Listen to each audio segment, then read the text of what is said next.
जय हिंद दोस्तों, good evening. मैं दिनेश आप लोगों का बहुत बहुत स्वागत करता हूं आपके अपने यूट्यूब चैनल जिसका नाम है दिनेश सर हिंदी वाले। आज हम लोग सीडीपी की जो हमारी क्लास है 800 प्रश्नों की, उसी का एक और बिंदु लेकर आते हैं आपके सामने। हालांकि कल क्लास नहीं हो पाई थी, उसके लिए थोड़ा खेद प्रकट करते हैं क्योंकि कुछ काम आ गया था और आज भी घर आया हूँ, इसलिए वीडियो जो है उसी 800 प्रश्नों की जो हमारी श्रृंखला चल रही है जिसमें 650 क्वेश्चन मैं आपको करा चुका हूँ, उसके 20 क्वेश्चन आज और कोशिश करेंगे कि हम लोग बहुत ही अच्छे से सॉल्व कर लें।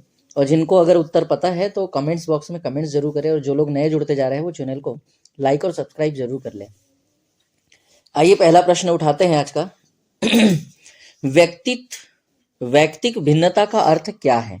यहाँ पर्सनालिटी को लेकर कुछ प्रश्न है और उसे में पूछा है कि वैयक्तिक भिन्नता क्या है। तो वैयक्तिक भिन्नता का मतलब ये होता है कि किन्हीं दो लोगों की शारीरिक बनावट, मानसिक, संवेगात्मक या किसी भी प्रकार के जो मानसिक विचार वगैरह हैं उनमें भिन्नता होना या अलग होना। तो यहाँ सही उत्तर की जो प्राप्ति हो जाएगी वो हो जाएगी किन्हीं दो व्यक्तियों में शारीरिक, मानसिक, संवेगात्मक रूप से भिन्नता होना। तो सही उत्तर की प्राप्ति हो गई 2, या हम लोग कह सकते हैं बी। अगले प्रश्न की तरफ चलते हैं। अगला प्रश्न ये है, जल्दी से प्रश्न पढ़िए और उत्तर देने का प्रयास कीजिए। प्रश्न मैं एक बार पढ़ देता हूं कि वैयक्तिक भिन्नता की अवधारणा की खोज किसने की थी। बहुत ही अच्छा प्रश्न है, आईएमपी प्रश्न है, कई सारे पेपरों में आ चुका है। वैयक्तिक भिन्नता की अवधारणा की खोज किसने की थी। तो सही उत्तर की जो प्राप्ति है वो है गॉल्टन के साथ चलना है। किसके साथ चलना है आपको?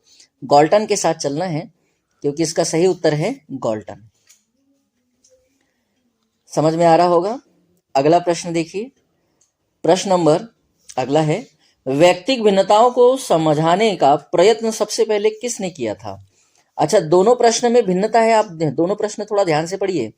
वैयक्तिक भिन्न की अवधारणा की खोज किसने की थी, और यहां पूछ रहा है वैयक्तिक भिन्नताओं को समझने का प्रयास सबसे पहले किसने किया था। तो यह प्रयास भी उसी ने किया था, बस क्वेश्चन को थोड़ा सा घुमा दिया है और आंसर की प्राप्ति हो जाएगी गॉल्टन। कौन है? गॉल्टन। तो इस प्रश्न का उत्तर आपको मिल चुका है गॉल्टन। अगले प्रश्न की तरफ चलते हैं। अगला प्रश्न है प्रश्न नंबर 4 कि एक कक्षा में वैयक्तिक भिन्नताओं के क्षेत्र हो सकते हैं कैसे।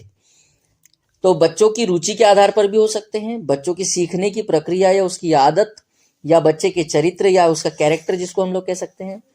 तो बच्चों की सीखने की रुचि बहुत जरूरी होती है, यह भी भिन्नता का क्षेत्र हो सकता है। सीखने के आयाम कैसे हैं, उसके सीखने के तरीके कैसे हैं।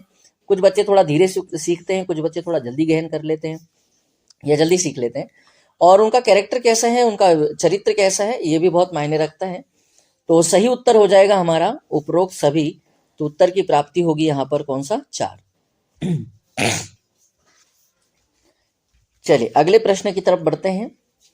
और मैं एक आप लोगों को हर दिन कहीं ना कहीं एक प्रश्न देखने के लिए मिल रहा होगा कि मैं कुछ प्रश्न जो है आपको ऑब्जेक्टिव टाइप के देता हूं, जो कि एक कह सकते हैं हम लोग कि जिसको पोस्ट कहते हैं यूट्यूब की भाषा में, वो पोस्ट हर दिन कर रहा हूं।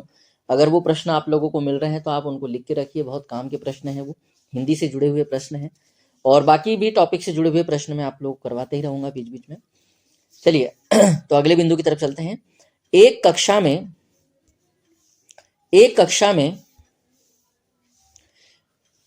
में वैयक्तिक भिन्नताओं के क्षेत्र हो सकते हैं कैसे। अच्छा, ये प्रश्न तो हो चुका है ना। प्रश्न नंबर 5 पे आते हैं। अध्यापन के समय अध्यापक को निम्नलिखित में से किसका सर्वाधिक ध्यान रखना चाहिए। मतलब एक टीचर को टीचिंग करते समय किन बातों का विशेष ध्यान रखना चाहिए, ऐसा पूछा है। विषय वस्तु, विद्यार्थी की आयु, वैयक्तिक भिन्नता, विद्यार्थियों की पारिवारिक पृष्ठभूमि। नहीं, पृष्ठभूमि मुख्य आधार नहीं हो सकता।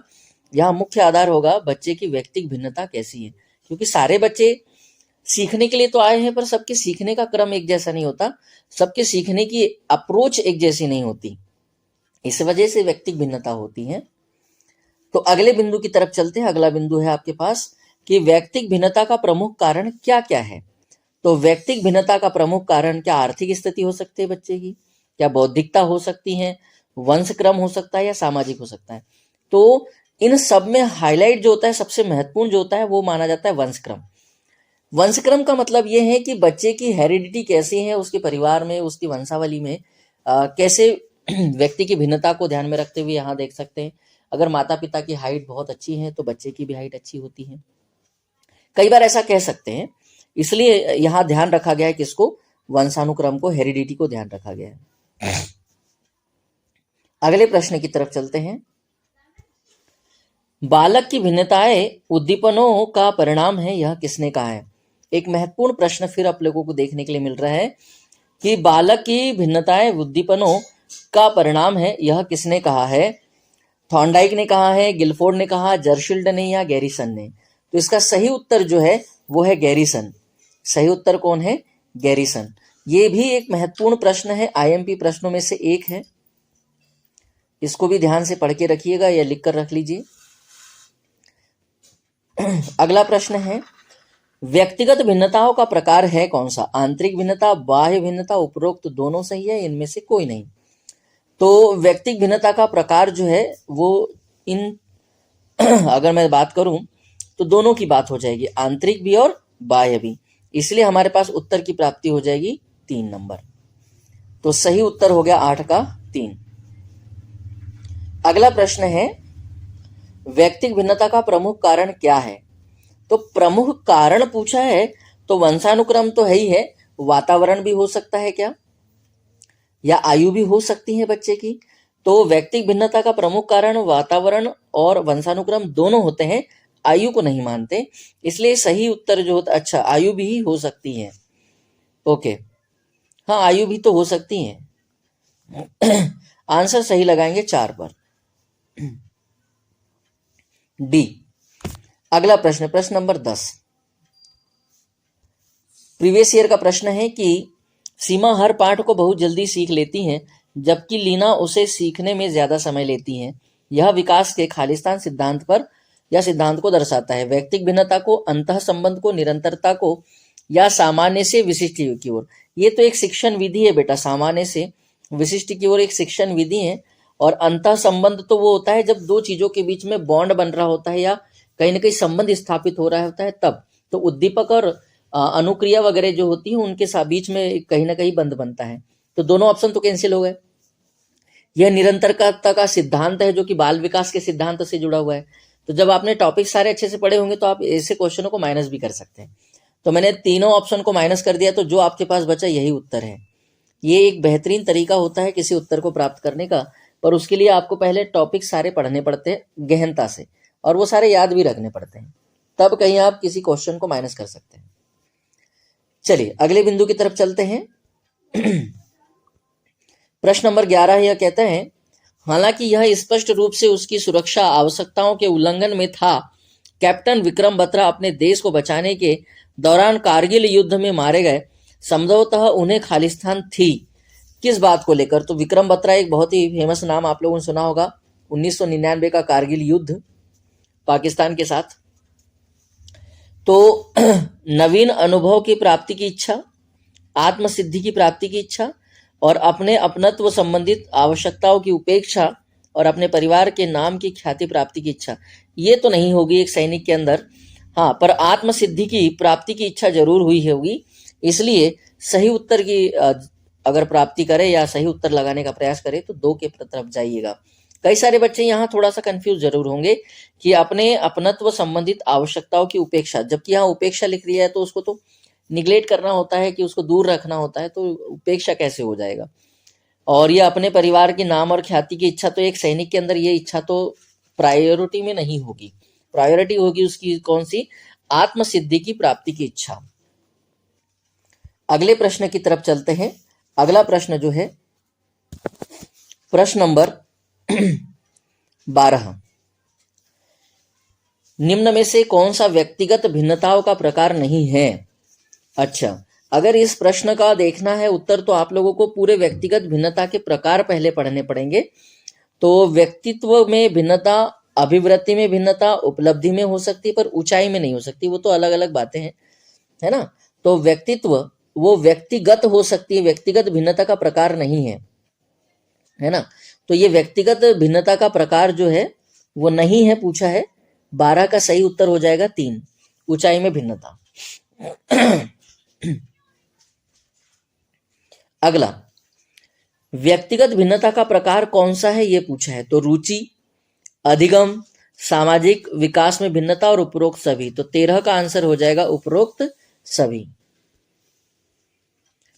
चलिए अगले प्रश्न की तरफ बढ़ते हैं और अगला प्रश्न ये है, पर उससे पहले मैं आपको बता दूं कि आज और कल जो है क्लास आपको इसी मोड पर मिलेगी। अभी मैं आपको ऑनलाइन नहीं क्लास दे पाऊंगा, कुछ कारणवश मुझे थोड़ा सा घर आना पड़ा है, इस वजह से मैं जो है आज ही अभी आप लोगों से लाइव तो नहीं जुड़ पाऊंगा। तो पोस्ट आपको बकायदा मिलते रहेगी, वीडियोस आपको बकायदा मिलते रहेंगे। कल सुबह आप लोगों को हो सकता है कि मैं एक बहुत ही महत्वपूर्ण बिंदु पर आधारित एक वीडियो आपको भेजूं या आप लोगों को पोस्ट करके दूं। कारण ये है कि वह वीडियो जो है करेंट पर आधारित है, जो अभी नरेंद्र मोदी जी जिन देशों की यात्रा पर गए थे, उन देशों की यात्राओं के साथ, उन देशों के साथ हम लोगों ने कौन कौन से संबंध, किस किस मुद्दे पर आधारित संबंध बनाए हैं या कौन कौन सी बातों पर हाईलाइट किए हैं, उस पर आधारित एक वीडियो होगा। तो वीडियो लाइक और शेयर जरूर कीजिएगा, और जो लोग चैनल के साथ जुड़ते जा रहे हैं वो चैनल को सब्सक्राइब कर लीजिए, बेल आइकन को प्रेस कर लीजिए, ताकि इस तरह की रोचक वीडियो और इस तरह की जो महत्वपूर्ण है, जो एग्जामों के लिए महत्वपूर्ण है, उस तरह की जानकारी आपको प्राप्त होते रहे। चलिए प्रश्न उठाते हैं। व्यक्तिगत भिन्नता के कारक सदैव ही होते हैं कौन से? वंशागत, क्या वंशागत हो सकते हैं? सामाजिक एवं आर्थिक, संवेगात्मक एवं व्यक्तिगत, पर्यावरण एवं वंशागत। तो इसका सही जो भिन्नता का कारक जो सदैव बोला गया है वो संवेगात्मक और व्यक्तिगत हो सकता है। अभी यहाँ पर क्योंकि यहाँ व्यक्तिगत भिन्नता बोला है ना, इसीलिए समझ रहे हैं आप लोग। तो अगले प्रश्न की तरफ चलते हैं, प्रश्न नंबर 15, क्योंकि कुछ ही प्रश्न शेष रह गए हैं। शिक्षार्थी व्यक्तिगत भिन्नता प्रदर्शित करते हैं, अतः एक शिक्षक को अधिगम की एक समान गति पर बल देना चाहिए, सीखने के विविध अनुभवों को उपलब्ध कराना चाहिए, कठोर अनुशासन सुनिश्चित करना चाहिए और परीक्षाओं की संख्या बढ़ा देनी चाहिए। परीक्षाओं की संख्या बढ़ाना ये सही आंसर नहीं हो सकता। तो सीखने के विविध अनुभवों को उपलब्ध कराना चाहिए, जिससे बच्चे बड़ी गहनता से, बड़ी आसानी से चीजों को एडॉप्ट कर ले और सीख लें। तो ये एक शिक्षक को व्यक्तिगत भिन्नता को प्रदर्शित करते समय ध्यान रखना पड़ेगा। अगले प्रश्न की तरफ चलते हैं। अगला प्रश्न जो है प्रश्न नंबर 16, प्रश्न नंबर 16 क्या कहता है कि व्यक्तिगत शिक्षार्थी एक दूसरे से खालिस्तान से भिन्न होते हैं, या एक दूसरे में खालिस्तान से भिन्न होते हैं। व्यक्तिगत शिक्षार्थी एक दूसरे से खालिस्तान में भिन्न होते हैं विकास की दर में। ये विकास की दर में जो है मान सकते हैं, विकास का क्रम नहीं होता, विकास की दर होगी, विकास की सामान्य क्षमता और विकास और वृद्धि की नहीं, सिद्धांत की बात नहीं होगी। तो यहाँ विकास की दर दोनों की अलग अलग होगी, इसलिए उत्तर की प्राप्ति हो जाएगी ए। अगला प्रश्न है प्रश्न नंबर 17 कि इरफान खिलौनों को तोड़ता है और उसके पुर्जों को देखने के लिए उन्हें अलग अलग कर देता है, आप क्या करेंगे? उस पर हमेशा नजर रखेंगे? ये तो अभी पूरी तरह से सही नहीं है। उसके जिज्ञासु स्वभाव को प्रोत्साहित करेंगे और उसकी ऊर्जा को सही दिशा में संचारित करेंगे या संचरित करेंगे। उसे समझाएंगे कि खिलौने को तोड़ना नहीं चाहिए। इरफान को खिलौने से कभी भी नहीं खेलने, नहीं कभी भी तो खेलने नहीं देना, ये तो गलत है। पर यहाँ इरफान खिलौनों के तोड़ता है और उसके कलपुर्जे को देखने के लिए, तो मतलब उसके अंदर एक जिज्ञासा है, उस जिज्ञासा को जानने की कोशिश करनी चाहिए, और उसके जिज्ञासा के तहत उसने जो चीजें खोज रहा होगा उसको एक सही डायरेक्शन में आपको बताना पड़ेगा कि किसी टूल्स को कैसे निर्मित किया जाता है, किसी उपकरण को कैसे बनाया जाता है, उन चीजों से किसी नए वस्तु का निर्माण कैसे करते हैं। तो वो बच्चे की जिज्ञासा भी बनी रहेगी और उसको मजा भी आएगा। अगला, व्यक्तिगत भिन्नता का या के कारण है या हैं, यहाँ एक बहुत महत्वपूर्ण बात हुई है, इन दोनों में अंतर समझिएगा। एक लिखा है और एक लिखा है हैं, दोनों के उच्चारण थोड़ा ध्यान से समझिए मैं क्या कहना चाह रहा हूं। इस है में क्या हुआ है, आई की मात्रा लगी है, ये एक वचन को दर्शाता है, और इस वाले है में आई की मात्रा लगी है परंतु उसके साथ अनुनासिका या अनुस्वार जिसको हम लोग कहते हैं वो बिंदी लगी है। इस बिंदी की वजह से ये बहुवचन को दर्शा रहा है, और ये वाला जो ए है ये एक वचन को, ए और ए। ध्यान रखिए इसका उच्चारण नासिका से करना है और इसका उच्चारण केवल ए और ई की मात्रा से, अ मतलब बड़ा आ और बड़ी ई की मात्रा के साथ किया जाता है। तो जब मैं आपको वर्णमाला में बताऊंगा तब बताएंगे वो सब चीजें। तो 18 का सही उत्तर हो जाएगा ये सभी। शारीरिक आधार, मानसिक आधार, व्यक्तिगत गुण, ये सभी हो सकते हैं। व्यक्तिगत भिन्नता का कारण जो है सभी है। तो सही उत्तर की प्राप्ति हो गई बेटा यहां डी। अगले प्रश्न की तरफ चलते हैं। 2 प्रश्न और हैं। जब एक व्यक्ति दूसरे व्यक्ति के रंग, रूप, रुचि, अभिरुचि आदि में भिन्न हो तो यह कहा जा सकता है क्या? स्वाभाविक सी बात है, इसको हम लोग व्यक्तिगत भिन्नता ही कहेंगे, क्योंकि हम टॉपिक ही उसी को पढ़ रहे हैं। और लास्ट क्वेश्चन है आज का कि व्यक्तिक भिन्नता को जानने के लिए कौन सी विधि नहीं है? व्यक्तिक भिन्नता के लिए कौन सी विधि सही नहीं है? तो बुद्धि परीक्षण, ये तो बुद्धि लब्धि के लिए होता है, शायद पढ़ा भी होगा आप लोगों ने। बुद्धि परीक्षण भी से भी नाप सकते हैं। व्यक्तिक इतिहास विधि, व्यक्तिगत परीक्षण और अंतर्दर्शन विधि। तो इसमें अंतर्दर्शन विधि जो है उसको स्वीकार नहीं किया गया है अभी, तो सही आंसर हो जाएगा डी। तो आज का वीडियो कैसा लगा आप लोगों को? एक कमेंट जरूर कीजिएगा और वीडियो शेयर और लाइक जरूर करिएगा। इतिश्री, जय हिंद, जय भारत। अगले वीडियो के साथ फिर मिलेंगे, तब तक के लिए शुभ रात्रि।